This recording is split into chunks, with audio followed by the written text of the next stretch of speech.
محمد ملك المغرب ملك المغرب محمد السادس نعم. He is first وزير for Sayyidina al-Mahdi alayhi salam. Coming from Maghrib. Le souk. A hammering chaos of pounding bronze. Sparks ricocheting like the drunken whispers of Maulana Rumi's holy verses. The air thick with hypnotic scent of orange blossom. Twists and turns like whirling dervishes, only to be rudely elbowed aside by the sour smell of donkey feces lurking in forgotten corners. The mind struggled for rational comprehension amidst this cacophony of holy senses. Beneath the blistering sun, you bite into a camel burger.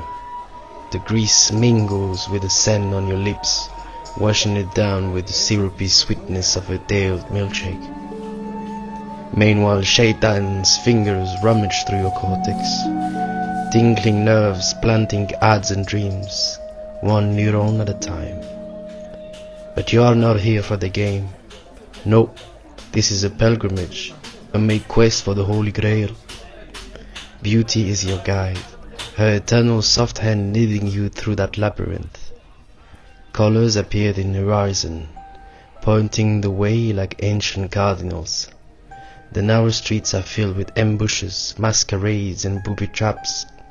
Sacred geometry chart your path, the compass of a grand architect that correct your math, whispering secrets in fractal and decimals. This isn't just a souk, it's a christening by fire and fragrance.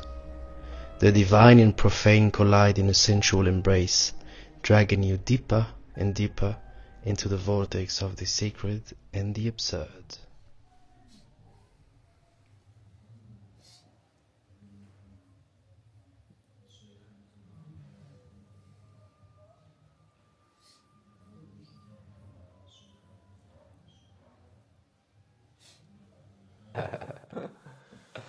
No, mashallah, Hamza, the calligrapher, the healer, the polymath, the friend, mashallah. Honor and a pleasure, to have you in your kingdom, In your king? Yeah, this is not only my kingdom, this is your kingdom, This you mean, I'm sure you felt that way, that you are part of the walls, you are part of the furniture, People even ask me where I have my jalabiya from. Exactly. There's some of the people talk to you in Arabic too, Right. They start having conversation with you in Arabic. Right, yeah. Some of them called you Alibaba. Also, yes. I got a lot of Alibaba when I was wearing the turban. I believe, on the street, know. And I'm like, thank you, Tiff. Right. My answer was Mr. USA. Yeah, that's what I say. When he has a cappy, yeah. What can we do? Yeah, Alibaba, USA. But yeah, so how did you find fairs? From the first of all, if you want to tell how did you? How was your journey coming in, which was a very special, particular, entry into the city of fairs, because it's super special. I mean, the magnetic pull of the saints, we incredible could witness again. I mean, your invitation, it started with your invitation, as I said before, but then I was in the plane. I wanted to come to you to Rabat, right? Mm-hmm. And so I entered the plane, but there was this fog in Rabat, and the plane was like making 2 rounds, and then they said, no, we cannot land because the fog, and we cannot see. Okay, we go to Fez. And I was waiting like this in the airport of Rabat, like, I'm gonna wait for my friend now.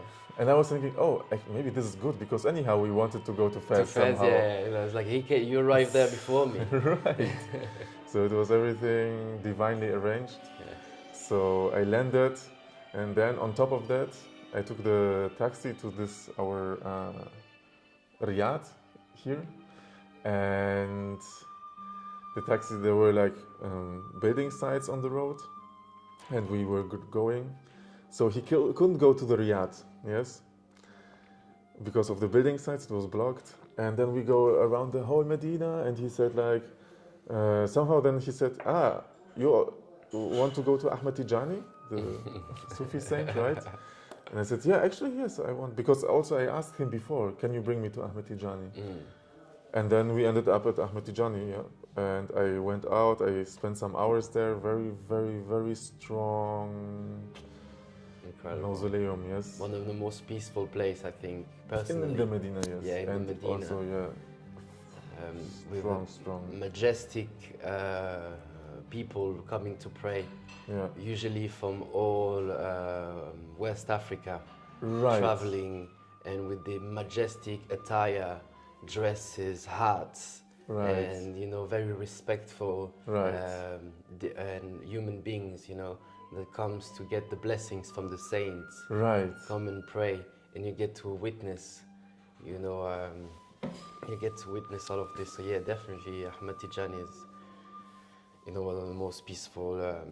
Super strong. Yeah. I mean, the pool, it was just synchronicities upon Yeah. synchronicities. Yeah. So And actually, then I also remember there is this saying in the tariqas, in the Sufism, yes, that when you enter to a new country, or a city, the first thing you have to do is to go to this saint. True. This is the permission. You were talking about the story of permission. Of Also, traveling, yeah. Also, you had the invitation. Yeah. So if there's everything in the flow, everything is very, very good. Because maybe sometimes I also had the experience you force a certain journey, and it's like not really like it's like bumpy and things. But if the time comes, everything is in the flow. In Europe also it was like this back in the days, Yeah, they right. call the patron saint of an area. This you mean, yeah. Of True, a place yes. where you just give 100%. respect. You go there first. First you give respect. Yeah. And in a way, I didn't do it consciously, but the Sheikh Ahmed Tijani It was said, okay, there's no other way. You have to come here first. Incredible. But you see I don't know what's your feeling with with the mosque and like praying in those places compared to praying in other mosques is the architecture. The Moroccan architecture is very particular, especially the mosque. You have the tiles, with sacred geometry. You have the plaster, calligraphy. You have the wooden dome and wooden structures on the roof, and obviously you have the paintings. You have the paintings, calligraphy, and obviously the more beauty there is, I think for me the more you get to focus and you get to have a certain higher experience. Can you talk about your experience? You also have a connection with the words, with the Arabic and with the geometry, right? Right. I mean, the geometry is of course sacred geometry first of all, and then we have to say this is like the mindset of abundance. What actually just today I was thinking about that. So if the human eye is all the time faced with beautiful abundance and geometries, of course it has an impact on the soul. Yes. You feel more abundant. Yeah. And you see all this artisan work. So it's not only like people say, this is also, the geometry is already a talisman. It's True. like harmonizes the soul, right? And the whole room, it's like feng shui, whatever. It has it's sampled into certain divine names and certain Also, yes. Divine secrets, right? Right.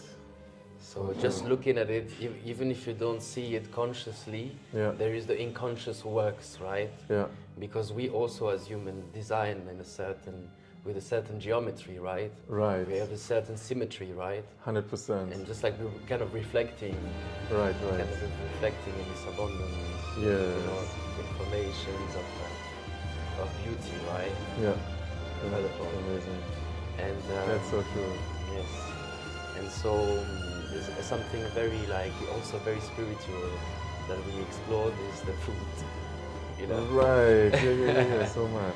We got to explore, you know, the Moroccan, some of the Moroccan traditional cuisine. We got to explore both a mix between European and Oriental cuisine. We had Right. Can you talk about this camel burger? Ah, the camel burger, yeah, amazing.